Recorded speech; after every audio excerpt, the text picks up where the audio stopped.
Good evening, everyone. Time for another silver update. This is the gold silver relative to chart provided by netdania.com. You can click on the link below. And this is not an overlay but an actual price ratio comparison. And the reason I brought this chart up to start with is that you can see that we have two patterns that generally trend with these prices. The first pattern is a tight lock pattern. You can see that back here in 2008 when both gold and silver rose together, and then you had this breakout of silver and gold didn't follow, and then we came back, and then we locked together, and then we had this plunge. And virtually every time when we have the down move, silver moves down more than gold. So we have come into the present starting in late 2010 where we had this cross where silver broke out above gold and then continued all the way up to the nearly $50 mark and then crashed in the May flash crash. You can see how tiny the crash was in gold, and then silver has worked its way back down to rough parity with gold, and you can see right here just in the last week or so we're trading in a very tight range. So gold and silver have come back together and are now trading in lockstep. So the key question is, what does that mean? Well, there's a couple of points on the chart that you can look at that will possibly give you an indication. The first one here is in August to September of 2007. You can see that silver came back and joined with gold, and then we had a lockstep move, and we had a big move to the upside, and then silver spiked and we came back down. Now the other instance that we have where they started to trade in lockstep is right here at the beginning of the financial crisis, and you can see that silver came into a tight trading range with gold and then crashed, and we had the financial crisis. So the key question here today is this the beginning of an up move such as what we had back here, or is this the beginning of a down move such as we had here?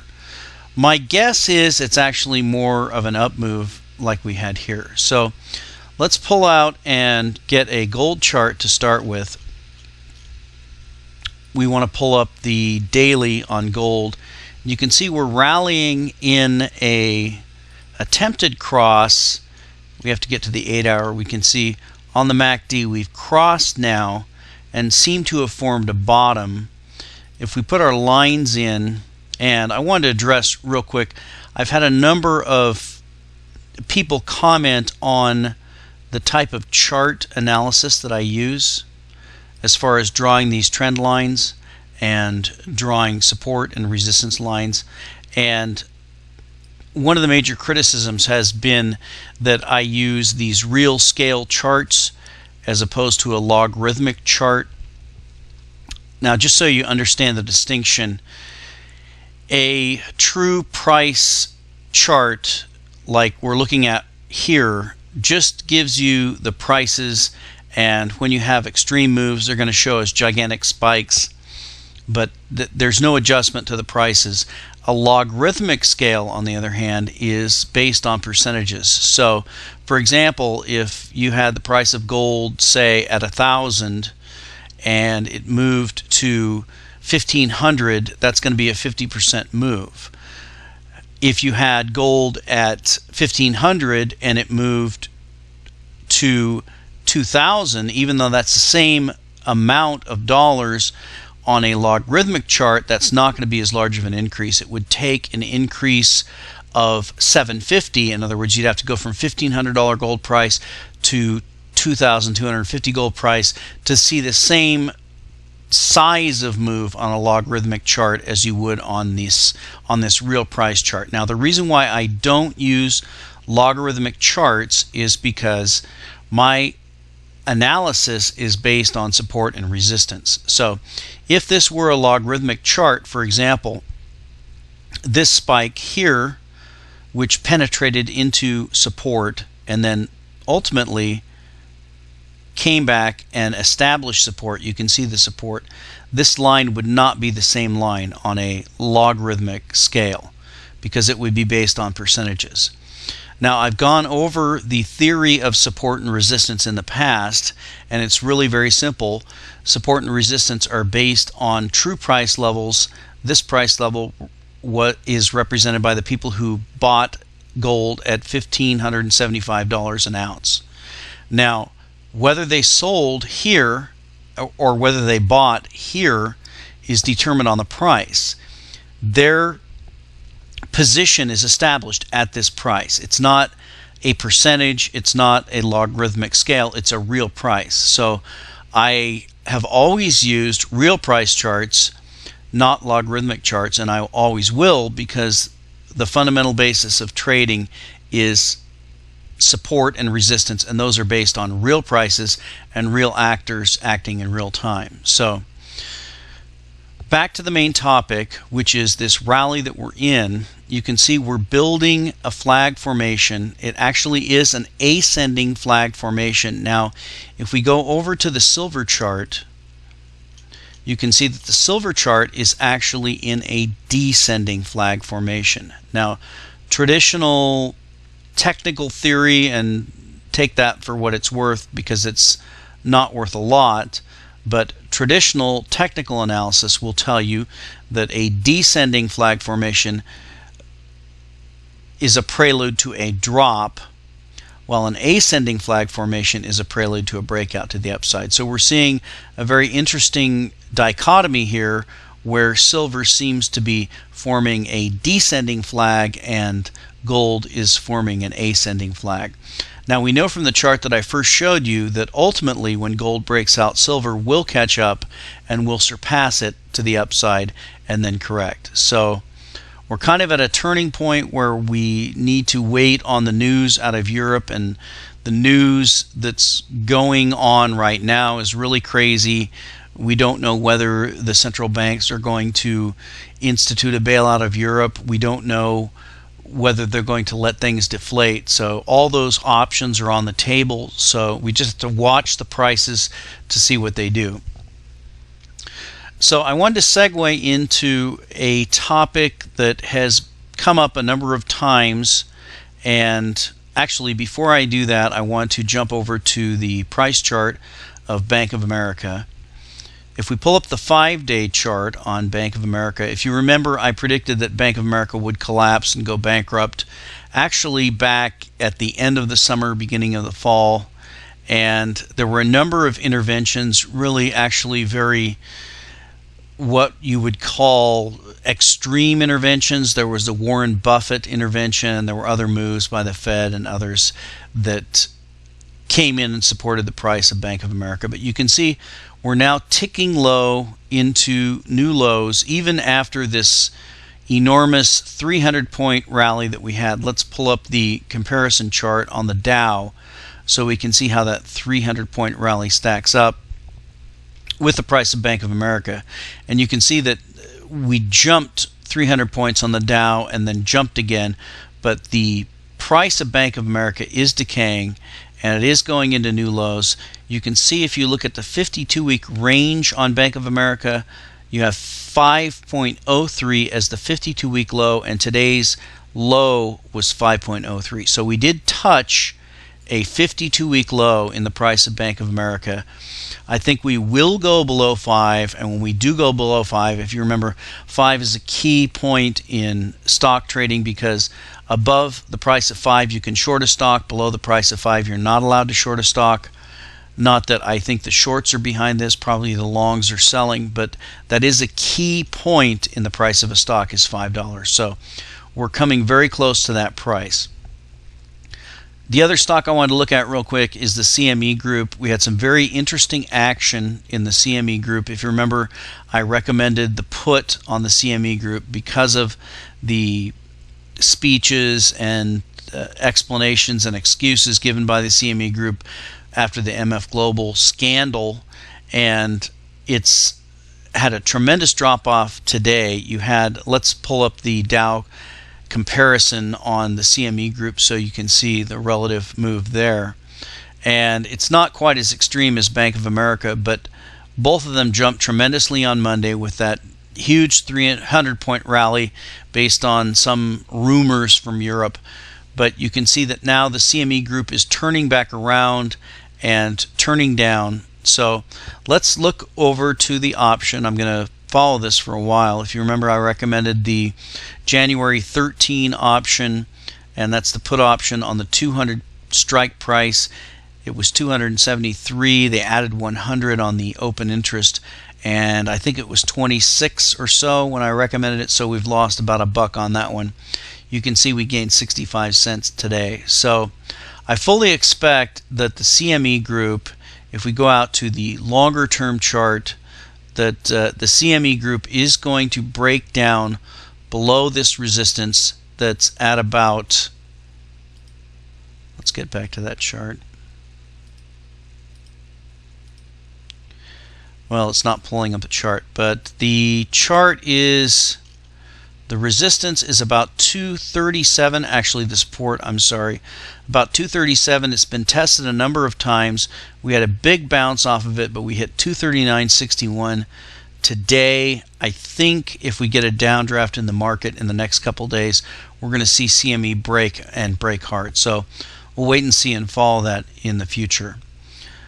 Now, the main topic of the night I wanted to address is the USGS mineral survey. And the reason I wanted to address this is because a lot of people have asked me about the issue of peak silver, and specifically the stories that have come out. I don't have the stories here. I'm not going to go into all of them. A lot of them are old and don't have accurate information, but I just wanted to show you the basics of how this works. The stories were that peak silver is going to be hit within 20 years and that the world is going to run out of silver in 20 years, and the stories that have been bandied about are that silver is the first element of the periodic table that's going to go out of existence. So I wanted to give you some factual information on that and show you how these numbers are calculated. So this is the USGS.gov site. This is the site that shows, now this is primarily dedicated to getting statistical information on the geological reserves within the United States. So the primary purpose of this site is to find out U.S. reserves. It's not to find out world reserves, although that information is contained in the report. So if you look and click on the commodities tab, and I'll put a link below to this, when you click on commodities, you can see that there's actually a very large number of commodities that are tracked by the USGS, and you can click on any one of them and get all of the year's reports. But let's go back to silver, and I'm going to break that one down fairly quickly so you can see. So we want to go to the annual publication, the Silver PDF USGS report, and when we go to that, the first thing we get is, now this is going to be 2010 because the numbers aren't in for this year, of course, the domestic production and use. So the first thing to point out is that this is going to be in tons. These are metric tons of silver. So you're always going to have to use a conversion factor to calculate this. It's fairly easy because the conversion factor is about 35,000 to 1 for ounces. So if you have 1,000 ounces, or I'm sorry, 1,000 tons, metric tons, you're talking about roughly 35 million ounces, give or take.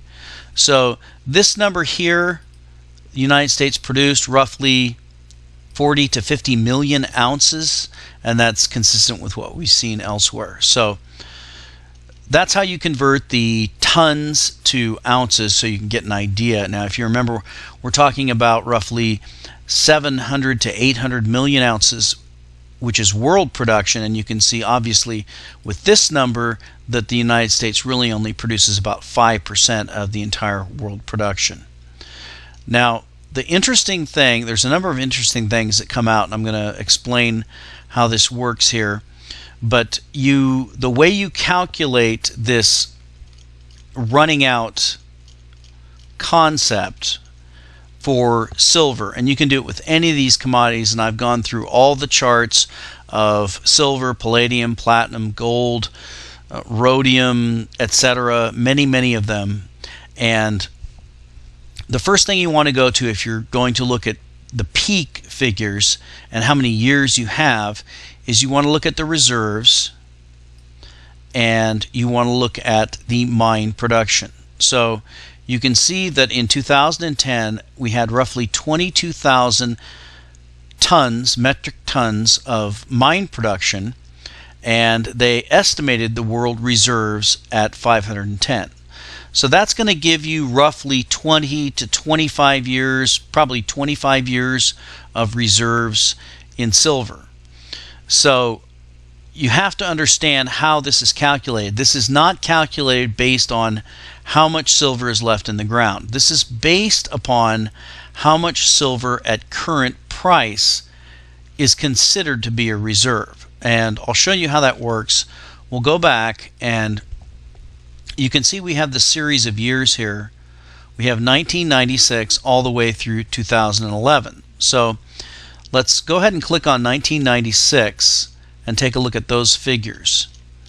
Now you can see in 1996 the reserve base was 420,000 metric tons, while the mine production was 14,000. So at that time there was roughly 30 years or so, not quite 30 years, of silver left. Now if we pick a key year, which is a year where silver had not yet exploded in price, but a large amount of the stockpiles had been worn down and used up, and we were moving mainly just to mining supplies, and that's 2003, you can see that in 2003 the reserve base was 520. Well, this reserve base isn't in the other one, so that's an anomaly. We're not going to use that. We'll use the reserves. You can see the reserves were 270,000 and they were using 18,000. So that's roughly 10 to 15 years of reserves. Now 2003 was the year that the price started to rise. So as the price rises, the reserves that are considered to be reserves change. So when you have a price of silver of about $10 an ounce, there's a certain amount of reserves that are considered recoverable. When the price moves to $20 an ounce, that number changes. So this is a changing number. So anytime someone says to you there's only this much silver left in the earth, that's never going to be true. There's always the same amount of silver in the earth. The question is how much has been mined, how much is stockpiled above ground, how much has been unmined, in other words, how much has been thrown into landfills and is in very tiny unrecoverable amounts, and what is the current price. So as the price rises, where 2007 is going to be a good year because that was before we had the smackdown where we hit $21 in the price of silver. You can see the reserves were at about 270,000 and we had about 19,000 in the mine production. So we're still running at about a 10 to 15 to 1 ratio as the price is moving up. But as we hit the price high, well, let's go to 2010 and look and see what we have there. We have about 400,000 in reserves and 21,000. So you can see our reserves have expanded.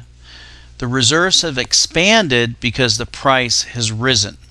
So this is always going to be a flexible and dynamic number. If the price of silver was 1,000 right now, then that would open up all kinds of reserves, and this reserve number would probably be 2 million or something, 2 or 3 million. So it's relative and it's based on price. It doesn't mean that it's meaningless, but it gives you information as to how many reserves are available based on the current price. So as the price has risen, the amount of available reserves has risen. So I just wanted to point that out to show you that it's not necessarily accurate to say that there are so many years of silver left on the earth. You can only say there are so many years of silver that are economically able to be mined at the current price. The price is the key, and that tells you what the reserves are. So if we go to some of these other metals, you can see, and you want to do a comparison, we'll take a look at, let's say, copper. So we'll go to the copper stockpiles for 2011, and you can see there's 630,000 tons listed as reserves, and 16,000 is the yearly mining amount. So with that figure, you can see that we've got 30 or 40 or 50 years of copper available at the current price. So that would be bullish for silver in comparison. So let's take a look at gold. And the latest USGS gold survey shows that we have about 51,000 tons in reserves, and 2,500 is the yearly mining. So you're looking at about roughly a 20-year ratio. So gold is about the same as silver as far as the ratios. The last one, let's take a look at palladium.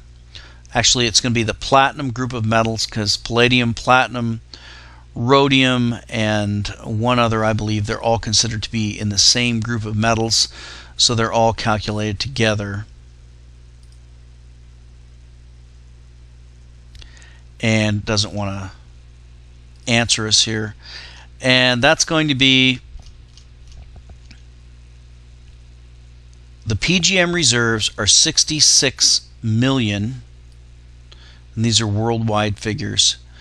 And you can see that they mined 183,000 of platinum, 197. So we're just say for round numbers 400,000.